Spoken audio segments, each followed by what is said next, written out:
नमस्कार दोस्तों, inspired of Buddha में आपका तहे दिल से स्वागत है। दोस्तों, हमारा मन एक पल खुश रहता है तो दूसरे पल उदास हो जाता है, कभी इधर भागता है तो कभी उधर भागता है।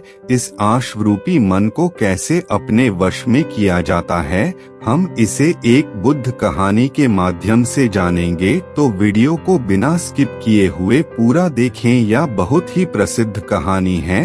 आज से लगभग 1500 साल पहले भारत में एक बौद्ध भिक्षु रहा करते थे। उनका नाम था बोधिधर्मा। पूरे बौद्ध धर्म के इतिहास में गौतम बुद्ध के बाद अगर कोई सबसे ज्यादा प्रभावशाली और प्रसिद्ध बौद्ध भिक्षु हुए हैं तो वह बोधिधर्मा ही थे। गौतम बुद्ध के बाद बौद्ध धर्म को सबसे ज्यादा फैलाया था वो बोधिधर्मा ही थे, जो बौद्ध धर्म को चीन में ले गए थे, जो बाद में जिन बुद्धिज्म के नाम से प्रसिद्ध हुए। फिर यह चीन से होते हुए जापान, कोरिया और कई देशों में फैल गए। चीन में जो सम्राट था उसका नाम था बू। सम्राट बू ने गौतम बुद्ध और उनके शांति के विचारों के बारे में बहुत सुन रखा था और वह उससे बहुत प्रभावित था। कहा जाता है कि सम्राट सालों इंतजार करता रहा कि महान हिमालय की दुर्गम चोटियों को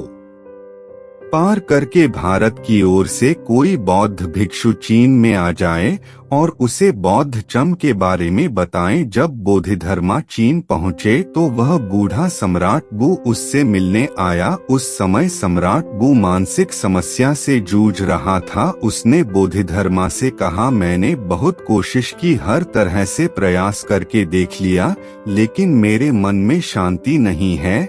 यह हर समय भटकता रहता है। क्या आप मेरे मन को शांत कर सकते हैं?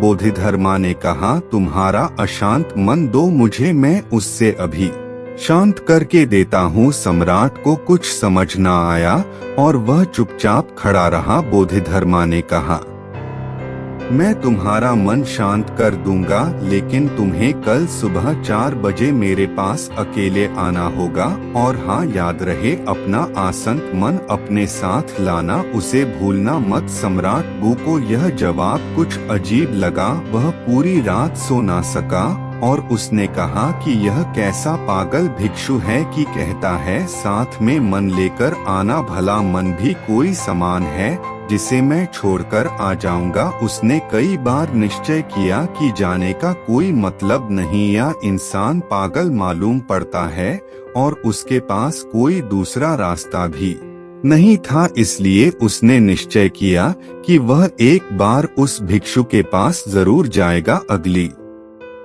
सुबह 4 बजे सम्राट बू बोधिधर्मा के पास पहुंच जाता है।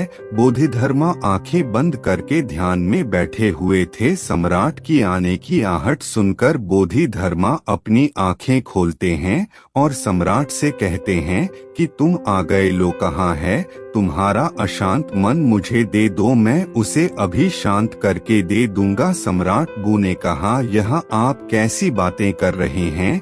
क्या मन भी कोई वस्तु है जिसे मैं आपको दे दूं? यह तो मेरे अंदर है, मेरे सिर की हड्डियों के अंदर है। बोधिधर्मा ने कहा, तो इससे एक बात तो साफ है कि तुम्हारा मन तुम्हारे पास है। तो सम्राट ने कहा, हाँ, मेरा मन मेरे शरीर के अंदर है। तो तुम अपनी आंखें बंद करके बैठ जाओ और अपनी उसी अशांत मन को खोजो। जैसे ही तुम्हारा अशांत मन तुम्हें मिल जाए तो मुझे बताना, मैं उसे शांत कर दूंगा। बोधिधर्मा की यह बात सम्राट बू को अजीब लगा, लेकिन वह कर भी क्या सकता था। उसने अपनी आंखें बंद की और अपने मन में उठने वाले विचारों को देखने लगा। वह अपने अशांत मन को खोजने का प्रयास करता रहा। वह जितना ही अपने अंदर गया उतना ही वह अपने मन को खोजने में असफल रहा। कुछ घंटे गुजर गए, सूरज निकल आया था। सम्राट बू ने अपनी आंखें खोली। बोधिधर्मा ने कहा, मिला तुम्हारा अशांत मन? सम्राट बू ने कहा, नहीं। में सर हिला दिया। बोधिधर्मा ने कहा, ठीक है, कल सुबह फिर आना और दोबारा अपना मन ढूंढने की कोशिश करना। सम्राट वो वहां से चला जाता है।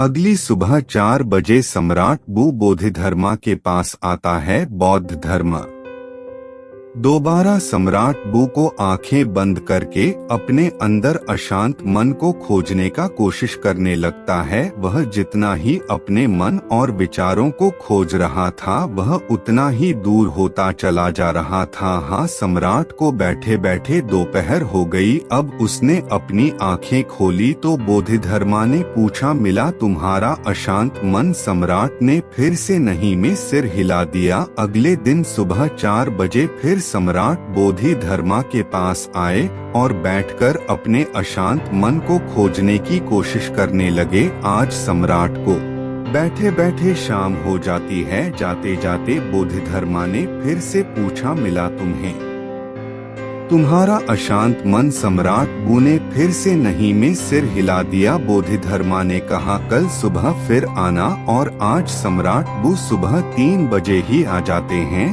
और बैठकर अशांत मन को अपने भीतर खोजने लगते हैं।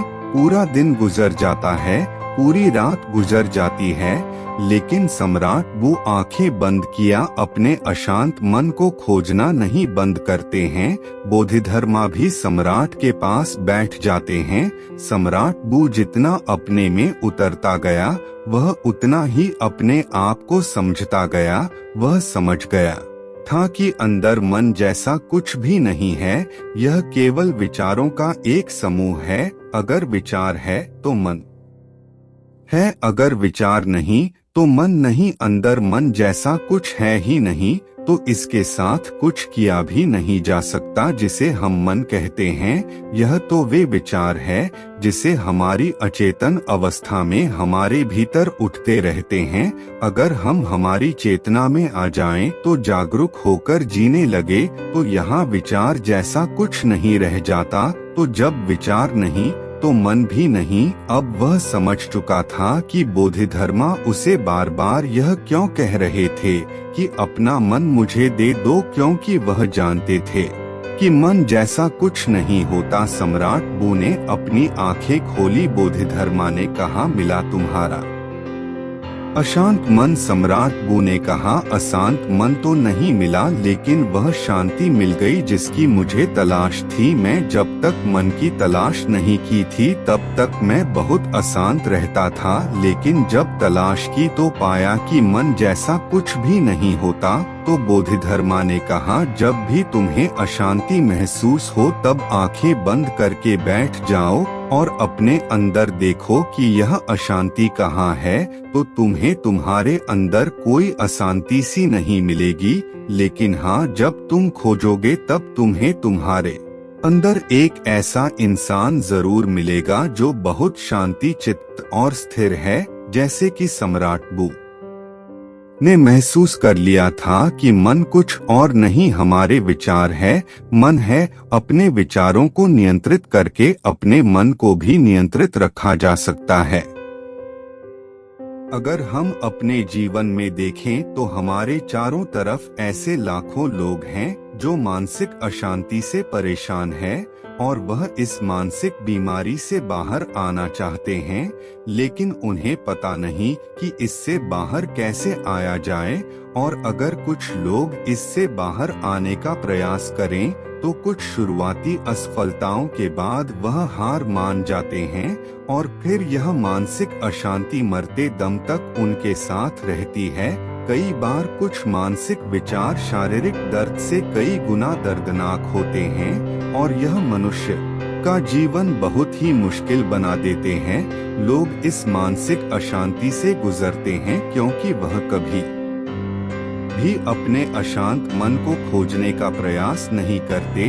वह कभी भी अपने भीतर झांककर यह देखने की कोशिश नहीं करते कि इस मानसिक अशांति का कारण क्या है। जैसे कि हमने इस कथन में देखा कि मन जैसी कोई चीज हमारे अंदर होती ही नहीं है। असल में मन हमारे अंदर उठ रहे विचारों का समूह है, क्योंकि हम अचेतन तरीके से कुछ भी सोचे जा रहे हैं। कभी बीते हुए कल के बारे में सोचते हैं तो कभी आने वाले कल के बारे में। इन विचारों की भागा दौड़ी में हम यह भूल जा चुके हैं कि जीवन ना तो भूतकाल में है और ना तो भविष्य काल में, जीवन तो आज में है, इस पल में है जिसे हमने जीना ही छोड़ दिया है। अगर हम अपनी चेतन अवस्था में रहना सीख जाएं, जागरूक होकर अपने अंदर चलने वाले विचारों को देखना शुरू कर दें, तो धीरे धीरे हमारे अंदर उठने वाले विचार कम होने चालू हो जाएंगे, क्योंकि तब विचारों को उत्पन्न होने का समय नहीं मिल पाता, क्योंकि हमारा मन ज्यादा तभी सोचता है जब यह अचेतन अवस्था में होता है। इसलिए जैसे हमारी जागरूकता बढ़ती जाती है, वैसे वैसे हमारे विचार की उठने की तीव्रता कम होती जाती है। जब हमारे विचार शून्य हो जाते हैं, तब हमारा मन गायब हो जाता है और यह हमारे लिए मुसीबत नहीं बल्कि हमारे लिए खुशी और शांति का स्रोत बन जाता है।